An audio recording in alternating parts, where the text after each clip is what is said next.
Bismillahirrahmanirrahim. Assalamualaikum warahmatullahi wabarakatuh. Halo Sobat Tafsir, kembali lagi di channel Vitas Journal. Oke, Sobat Tafsir sekalian. Jadi kali ini aku dapat tugas dari dosen aku, Ibu Fitriana, untuk membahas tema terkait salah satu dari yang sudah kita bahas di kelas. Jadi ini tugas untuk mata kuliah tafsir akidah. Nah, oke, teman-teman. Jadi yang akan aku bahas kali ini di video ini adalah tentang keimanan kepada Allah Subhanahu wa taala sebagai Rabb dan juga sebagai Ilah. Nah, kita sering banget mendengar dua kata ini di dalam Al-Qur'an, sangat banyak. Dua kata ini kita temukan, kata Rabb dan juga kata Ilah. Kalau kita artikan ke dalam bahasa Indonesia, kita sering sekali mengartikan dua kata ini sama gitu. Rabb diartikan Tuhan, Ilah pun diartikan Tuhan. Jadi sebenarnya apa sih bedanya antara dua kata ini, antara Ilah dan juga Rabb gitu. Nah, kita bahas dulu untuk kata Rabb. Oke, teman-teman izin ini sambil lihat catatan. Kata Rabb itu artinya adalah Tuhan sebagai pencipta, pengatur, yang mengurus segala urusan yang ada di bumi maupun yang ada di langit gitu. Jadi mungkin kita sering mendengar kata Rabb ini, derivasinya misalkan di kata murabbiyah, di kata murabbi.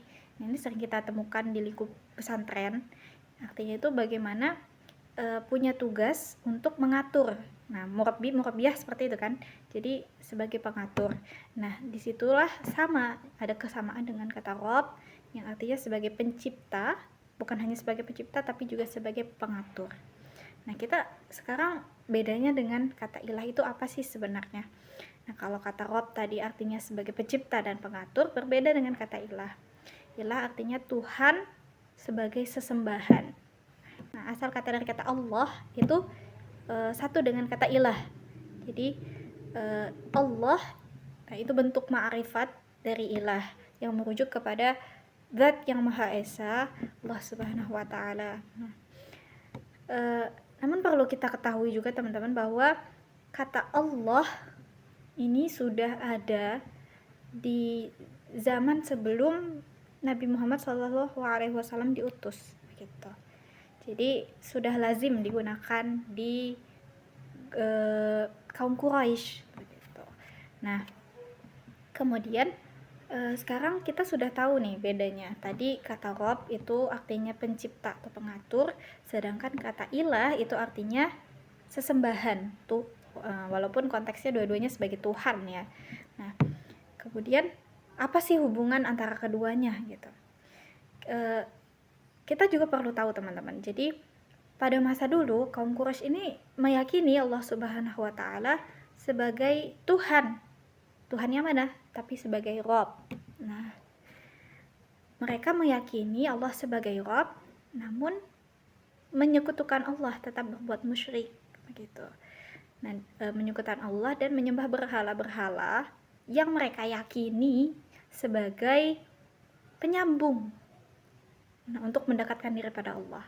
Nah, kemudian Allah mengutus Nabi Muhammad untuk menyampaikan risalah bahwa Allah saja yang berhak disembah, tidak perlu adanya berhala-berhala untuk sebagai penyambung kalian menyembah begitu.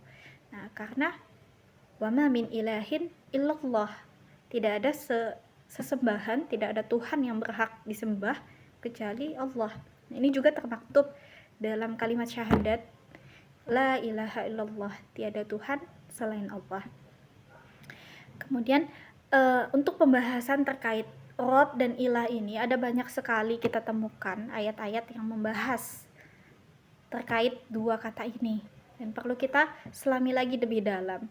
Nah, bagaimana kita untuk mencoba merefleksikan diri, bagaimana kita untuk mencoba mentadaburi ayat-ayat Allah, bagaimana kata Rabb dan Ilah ini Allah gunakan dengan sangat apik, bagaimana pada ayat tertentu menggunakan kata Rabb dan pada ayat lainnya menggunakan kata Ilah.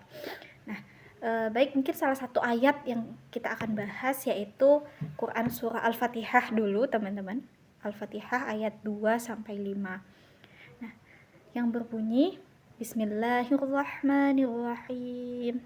Alhamdulillahi rabbil alamin. Ar-Rahmanir-Rahim. Maliki yaumiddin. Iyyaka na'budu wa iyyaka nasta'in. Pada ayat-ayat ini, mungkin kita bahas dari ayat kedua, teman-teman. Di ayat kedua, Alhamdulillahi rabbil alamin. Segala puji bagi Allah, Tuhan semesta alam. Nah, kata yang digunakan untuk Tuhan di sini adalah Rabb. Segala puji bagi Allah, Rabbul alamin, yang telah menciptakan, yang telah mengatur alam semesta ini. Nah, makanya di situ yang dipakai adalah kata Rabb, bukan kata ilah. Kemudian selanjutnya Ar-Rahmanir-Rahim, yang maha pengasih lagi maha penyayang. Maliki yaumiddin, raja dari hari pembalasan. Barulah di ayat kelima, Iyyaka na'budu wa iyyaka nasta'in. Hanya kepada Engkaulah kami menyembah dan hanya kepada Engkaulah kami memohon pertolongan. Jadi bagaimana kita pada ayat sebelumnya diajarkan untuk sudah beriman kepada Allah sebagai Rabb, dan pada ayat kelima ini diajarkan bagaimana kita beriman kepada Allah sebagai ilah dan melakukan itu pada keseharian kita, pada realitanya, begitu kita melakukannya. Iyyaka na'budu wa iyyaka nasta'in, kita hanya menyembah kepada Allah dan kita hanya meminta pertolongan kepada Allah. Nah, itu salah satunya, teman-teman. Kemudian di ayat lainnya juga, Quran surah Al-Anbiya ayat 22. Nah, pada Quran surah Al-Anbiya ayat 22 ini Allah Subhanahu wa taala berfirman, "Law kana fihima alihatun illallah lafasadata." Nah, yang artinya bahwa bagaimana mungkin, nah di ayat ini tuh Allah berfirman bahwa bagaimana mungkin ada Tuhan-Tuhan selain Allah. Nah, Allah memberikan perumpamaan kalau ada dua Tuhan, pasti akan hancur segala hal yang ada di langit dan di bumi. Karena tidak mungkin ada dua kepala yang mengatur satu hal. Nah, bagaimana mungkin ada dua yang disembah, nah, yang satu iri nanti, misalkan seperti itu. Nah, jadi di sini Allah membuat perumpamaan bahwa tidak mungkin ada dua Tuhan, tidak ada yang patut disembah kecuali Allah, hanya Allah yang patut disembah. Karena kalau ada dua Tuhan, pasti bumi dan langit ini sudah hancur. Seperti itu. Kemudian dalil yang ketiga, Quran surah Al-Furqan ayat 43. Nah, di sini kita menemukan kata ilah lagi, teman-teman. Nah, di kata sebelumnya tadi Lau kana fihima alihatun illallah lafasadata, Quran surah Al-Anbiya ayat 22. Di situ ada kata alihatun. Nah, sedangkan di ayat Quran surah Al-Furqan ini, sambil lihat catatan teman-teman, di sini Allah berfirman, "Ara'aita man ittakhadha ilahahu hawah afa anta takunu 'alaihi wakila." Nah, di sini Allah memberitahukan ternyata kata ilah ini tidak hanya disandingkan kepada hal-hal yang mungkin kita lihat sebagai sesembahan secara fisik, atau mungkin kita seperti melihat seseorang menyembah berhala, itu kan menyembah secara fisik ya, teman-teman. Kemudian bagaimana kita menyembah Allah, Tuhan yang seperti itu mungkin yang ada di bayangan kita, tapi ternyata tidak. Bahkan Prof. Quraish Shihab menyebutkan dalam buku beliau dan melabeli dengan kata berhala modern. Nah, bagaimana ternyata alihah ini, maksudnya ilah atau sesembahan. Manusia kadang-kadang menyembah bukan hanya kepada Tuhan dalam bentuk fisik, tapi juga menyembah hawa nafsunya, seperti yang di ayat tadi. Ilahahu hawah, Tuhannya itu adalah hawa nafsunya. Kemudian banyak juga hal-hal yang lain. Bagaimana mungkin kita secara tidak sadar menuhankan handphone dan lain sebagainya. Bagaimana kita akhirnya mengesampingkan Allah Subhanahu wa taala sebagai ilah kita. Nah, ini perlu kita telusuri sama-sama, teman-teman. Nah, kemudian di ayat selanjutnya juga kita ada ayat Al-Maidah ayat 76 yang berbunyi Qul ata'buduna min dunillahi ma la yamliku lakum dharran wa la naf'a wallahu huwas sami'ul alim. Nah, pada ayat ini Allah bertanya retoris kepada kita sebagai hambanya. Melalui Nabi Muhammad, katakanlah Nabi Muhammad kepada para kaummu, ata'buduna min dunillah, kenapa kalian menyembah selain Allah? Kenapa? Nah, dipertanyakan seperti itu supaya kita merefleksi kembali, supaya kita mengingat kembali. Nah, kemudian ma la yamliku lakum darra wa la naf'a.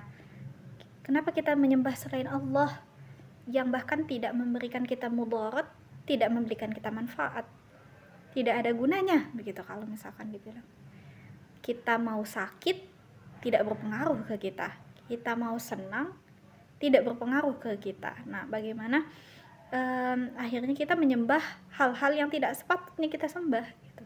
Karena tidak ada feedback balik, tidak patut untuk disembah seperti itu. Jadi di ayat ini Allah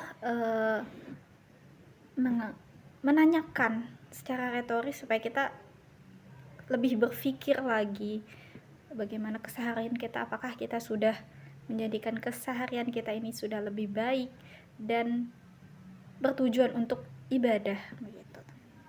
Nah, kemudian disinilah kita perlu mengkombinasikan dua hal ini, bagaimana iman kita kepada Allah sebagai Rabb dan juga iman kita kepada Allah sebagai ilah, dan kita merefleksikannya, kita menjalankannya dalam keseharian kita. Jadi bagaimana kita meyakini Allah yang telah menciptakan, Allah yang telah mengatur segala hal, rezeki kita, kemudian mati, hidup, lahir, dan segala macamnya, begitupun juga mungkin jodoh, itu sudah diatur begitu. Itu kita yakini, dan kemudian bagaimana kita juga mengimani Allah sebagai ilah dan menyembahnya begitu. Bukan hanya kita yakin Allah sudah mengatur, tapi kita juga beribadah kepadanya begitu. Nah, jadi teman-teman, mungkin seperti itu pembahasan kali ini. Mari kita sama-sama saat mengaji, saat membaca Al-Quran, lebih melihat lagi bagaimana kata Rabb dan kata ilah ini Allah gunakan untuk menggambarkan kebesarannya sebagai Rabb dan juga kebesarannya sebagai ilah. Banyak sekali kita temukan ayat-ayat yang menggunakan kata Rabb saat kita berdoa, Rabbana atina fid dunya hasanah wa fil akhirati hasanah wa qina adzabannar. Sebagai contohnya teman-teman, bagaimana Allah yang maha mengatur, dan mari kita gunakan ini juga pada keseharian kita saat kita memohon kepadanya. Mungkin cukup dari saya. Kita tutup dengan membaca doa kafaratul majlis. Subhanakallahumma wa bihamdika asyhadu an la ilaha illa anta astaghfiruka wa atubu ilaik. Baik teman-teman, jangan lupa like, comment, share, dan subscribe. Kita ketemu lagi di pembahasan selanjutnya kalau ada tugas dari dosen lagi. Sekian dari saya, kurang dan lebihnya mohon maaf. Apabila ada salah kata, boleh langsung ditegur di komen. Wassalamualaikum warahmatullahi wabarakatuh.